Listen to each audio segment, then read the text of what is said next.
Supreme court ने 90 दिनों में इंतखाबात ना कराने के खिलाफ दरखास्त पर समाअत से इनकार कर दिया। इंतखाबात को 90 दिन में होना है। हर गुजरते वक्त के साथ 90 दिन खत्म हो रहे हैं। इलेक्शन कमीशन आखिर क्या कर रहे हैं? इलेक्शन कमीशन का वाहिद काम इंतखाबात कराना है, वो इसके लिए भी मजीद वक्त मांग रहे हैं। सुप्रीम कोर्ट बेंच के रिमार्क्स।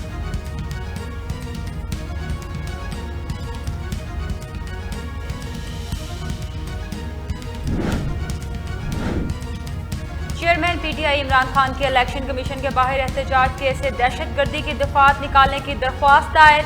दरख्वास्त में इस्तदा की गई कि दहशतगर्दी का कानून सियासी मुखालफिन को दबाने और सियासी मफादात के लिए इस्तेमाल हो रहा है, जो तबाहकुन है। इन हरबों से हुकूमत की दहशतगर्दी के मामले में गैर संजीदगी का इजहार भी होता है, लिहाजा मुकदमे से दहशतगर्दी की दफात हसफ की जाए।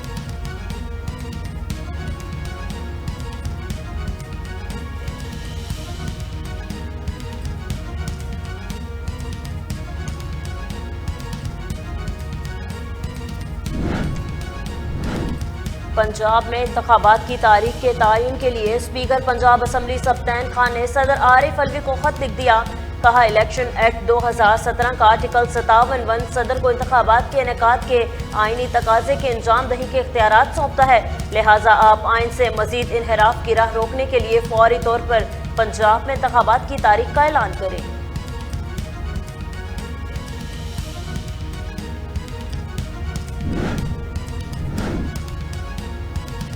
CCPO लाहौर गुलाम महमूद डोगर ओहदे पर बहाल। सुप्रीम कोर्ट ने गुलाम महमूद डोगर के तबादले का हुक्म मुअत्तल कर दिया। जस्टिस इजाजुल हसन की सरबराही में 3 रुकनी बेंच ने फैसला सुनाया।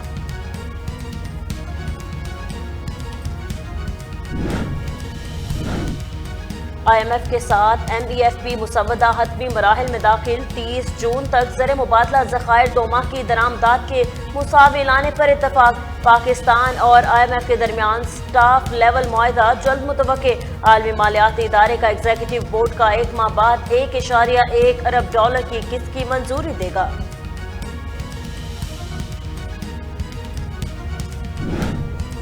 इनकी कोशिश ये है कि किसी तरह इमरान खान को रास्ते से हटाया जाए। इनकी कोशिश ये है कि किस तरह पहले खुद फरार होते थे, अब इलेक्शन से फरार हो। अदलिया के खिलाफ एक कैंपेन शुरू है। आइन के मुताबिक इनको पता होना चाहिए, लाजिम है कि आप मजबूर होंगे 2 सूबों में कम से कम इलेक्शन कराने के लिए, और अगर आपको मुल्क का थोड़ा भी ख्याल है तो आपको तमाम मुल्क में जनरल इलेक्शन फिल फोर कराने होंगे, ताकि अवाम एक मुस्तहकम हुकूमत की बुनियाद यहां पर रख सके।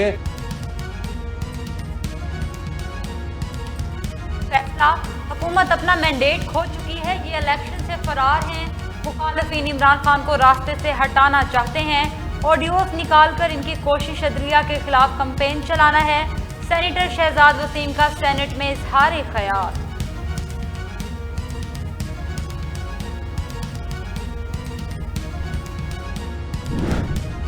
जेल सिर्फ गरीबों के बच्चों के लिए है, गरीब कारकुनों के लिए है, जज्बाती बच्चों बच्चियों के लिए है। थोड़ा सा तारीख के औराक पे पलट लिया करें, अपने गिरेबान में भी झांकें कि तेल की लेवी का मुआहदा IMF से किसने किया था, बिजली के टैरिफ का जालिमाना मुआहदा IMF के साथ और दीगर मालियाती इदारों के साथ किसने किया था।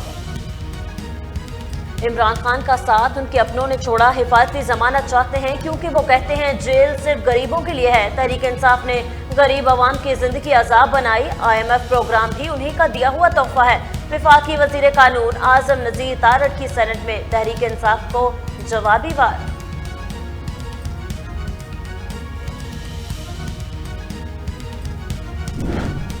मैं ये पूछना चाहता हूँ कि ये इमरान न्याजी ने कौन सी सुलेमानी टोपी पहन रखी है कि पाकिस्तान की अदालतें, पाकिस्तान का कानून, पाकिस्तान का आइन सब इसके आगे बेबस है। ये टेप्स जो आई हैं ये मामूली टेप्स नहीं है। इन्होंने निजाम अदल के ऊपर एक बहुत बड़ा सवालिया निशान लगाया है। नून के रहनुमा एहसन इकबाल की मीडिया से गुफ्तगू, बोले ऑडियो लीक्स मामूली नहीं, इदारों के साथ खिलवाड़ किया गया है।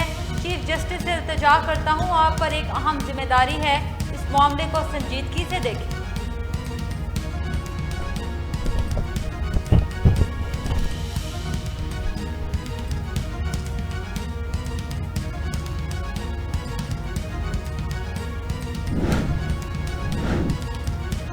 इमरान खान की गिरफ्तारी का खदशा, जमान पार्क जाने वाले रास्तों को बंद कर दिया गया था।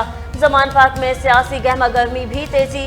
वफाकी वजीर दाखिला राना सनाउल्लाह जमान पार्क को मॉडल टाउन बनाने की कोशिश कर रहे हैं। उम्मीद है इमरान खान को गिरफ्तार करने की हमाकत नहीं होगी। पीटीआई रहनुमा फवाद चौधरी का भी ट्विटर बयान जारी, कहा इमरान खान को गिरफ्तार किया गया तो मामला हाथ से निकल जाएंगे।